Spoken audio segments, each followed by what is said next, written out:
very much for coming. And we've asked you onto the show because you're all part of the Dorset Rebellion of One last Saturday, and you're going to explain your experiences and your rationale. So I'm going to just ask a series of questions.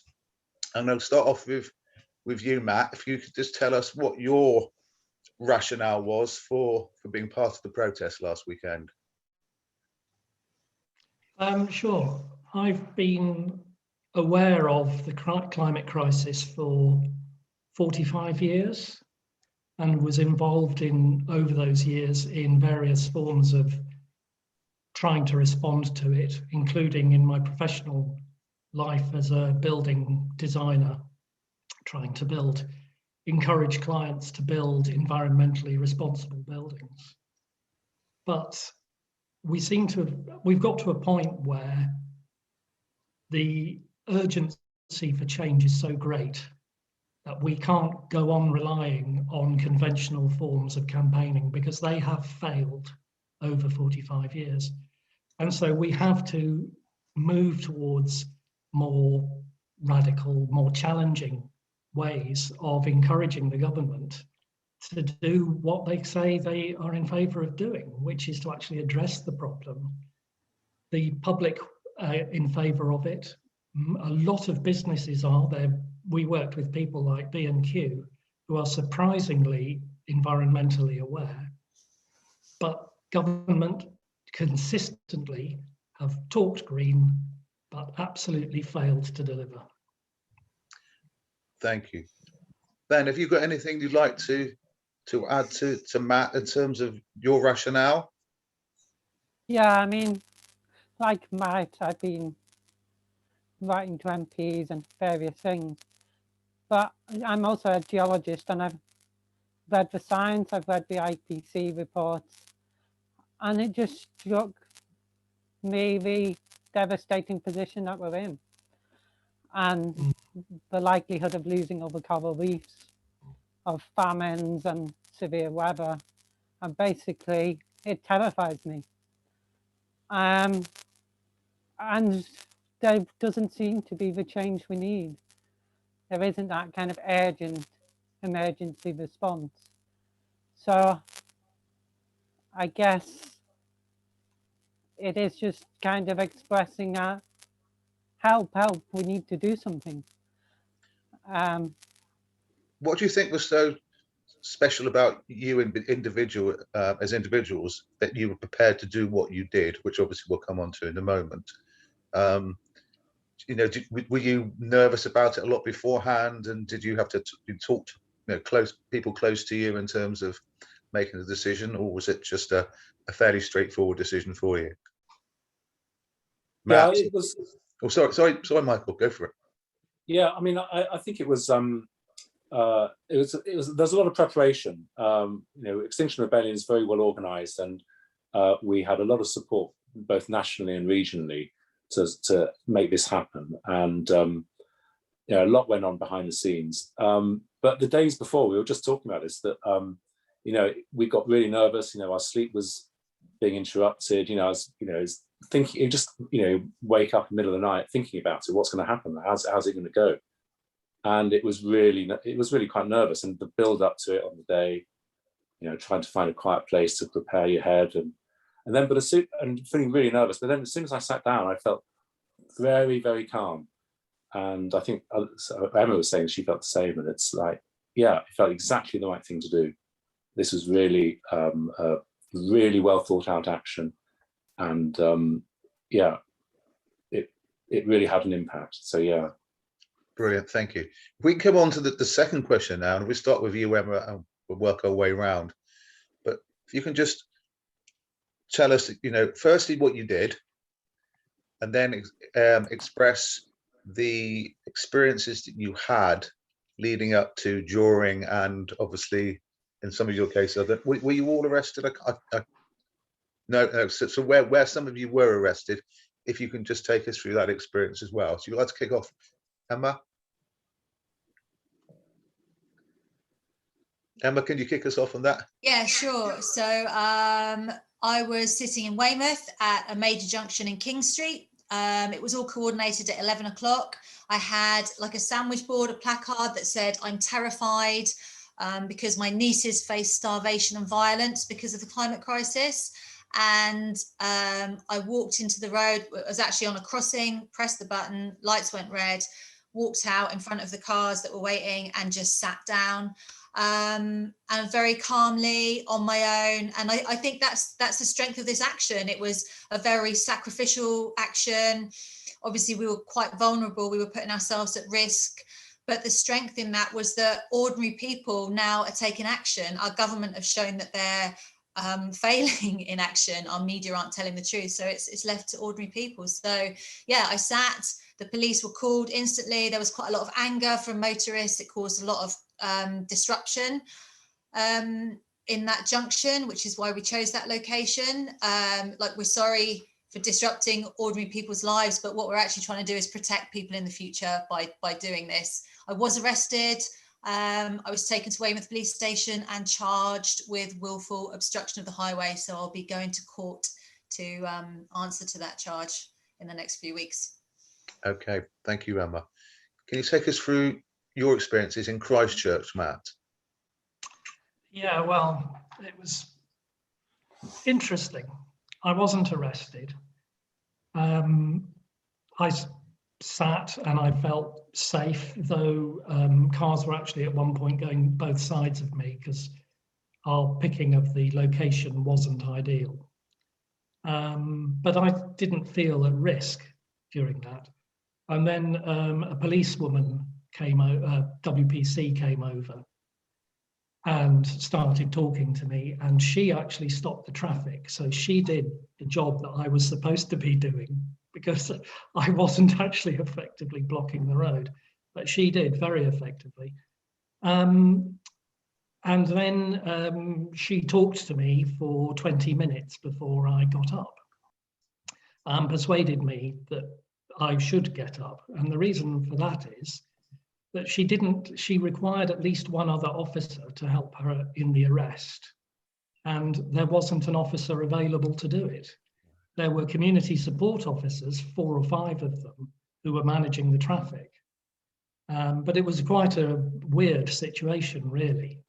And I think she was really good. I was really impressed with her. She was manipulating me quite dealing with me very skillfully, very pleasant, but really tugging at every emotional string that she could think of to persuade me to stand up and go to one side, which eventually I did, because without being arrested, I would have been there for hours. Brilliant. Thank you, Matt. No, brilliant. Thank you, Matt. Ben, you can unmute yourself and take us through your experiences in Dorchester. Yeah, so it was on the Pelican Crossing. So I sat down and the car was already waiting there. And the lady got out and explained how she wanted to get past. So that was, I really felt sorry that I was disrupting her. And yet, obviously, because of the larger picture, I felt I had to stay there. So I did explain to her that I was sorry to be there. And then the traffic started queuing up, and then the police arrived and arrested me. So I didn't get up. They had to lift me out the road, pull me to one side, and then handcuff me behind before taking me in my car to the station. And how did they treat you at the station? Yeah, I was treated well, and then 2 charges to appear at court. Right. Okay, brilliant. Thank you. And Michael, your experiences in Sherborne? Yeah, sort of quite similar to Matt's in a way. I sat down outside the Abbey in quite what I hope was quite a sort of narrow stretch where there were sort of 3 flows of traffic coming together. And so I was kind of blocking traffic coming out of the one-way street. And it's, yeah, the first person sort of she got out of her car and said, "I support what you're doing, but, you know, I want to get on." But I said, I'm not moving. And so she got back in and they waited a bit and eventually worked out how they could crawl around me, just kind of get through the traffic. And so cars started doing that. It's surprising, even on a quietish day in Sherborne, the queues mounted up and people did get quite angry. But for as many angry people, there were people who, particularly passers-by, who were very supportive and came up and said, it's a brave thing we're doing. And yeah, so it was good. And then a community officer came along after about 20 minutes and had a chat with me, and I said I wasn't moving. And then he went and stopped the traffic coming towards me. And a member of the public was doing the same thing at the other side.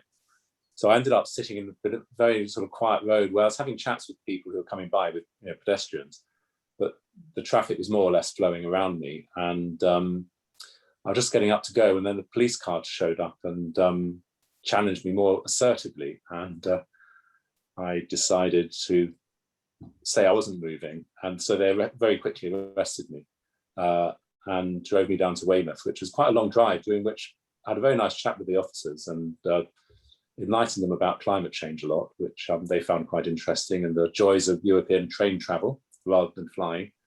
And they held me there for a few hours and then released me without charge. They decided, if for some reason different to Emma and Ben, that it wasn't worth charging me, and possibly something to do with the long chat in the car. I don't know. It's possible that they sort of decided I was a nice sort of chap. So I can, got no bail conditions. I can go back out and do something tomorrow if I decide to. So it was quite a positive experience, actually, very positive. Excellent. Well, thank you all so much for expressing your experiences. Sort of one final question aimed at Emma and Michael.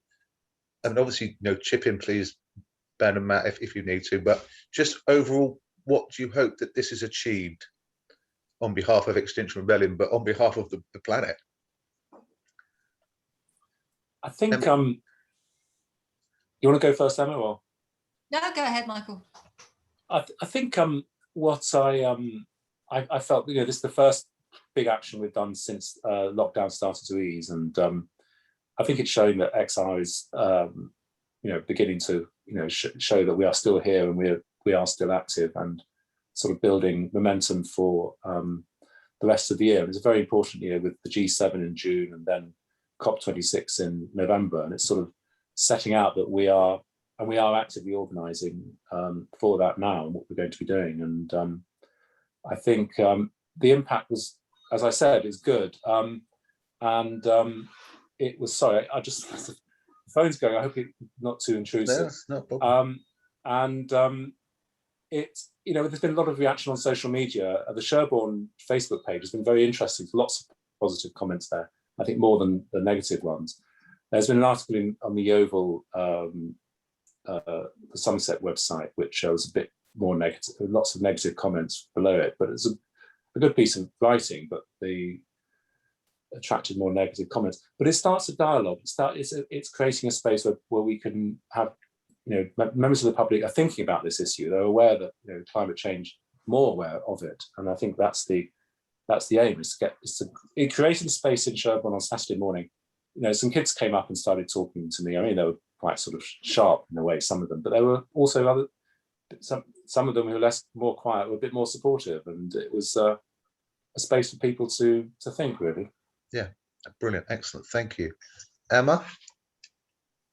Yeah, I think Extinction Rebellion is an actions-led movement. We're not here to be liked. We're here to tell the truth.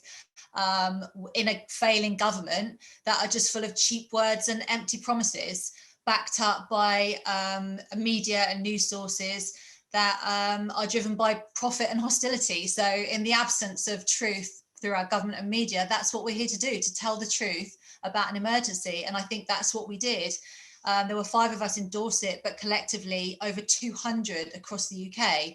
And I think it really spoke to local communities that this is affecting them, and that these kind of actions are happening not just in London, but in their local towns and villages, and that was really powerful. So to tell the truth, to start that conversation is really, really essential, and to hold not just our government but our local councils to account on their failings in this crisis. So in terms of our objectives and what we achieved through that, I think it was really successful. I mean, the conversations that have been had locally are huge, and the coverage and social media, you know, people that would normally ignore an action in London are listening because it's happened in their hometown. So overall, I think it was really successful. Brilliant. Thank you so much. Well, thank you all of you for coming on 10 by 6 and sharing, obviously, your perspectives and philosophy as well as your experiences. It's been amazing. Thank you so much. You're welcome. Thanks. Thank you, Jason.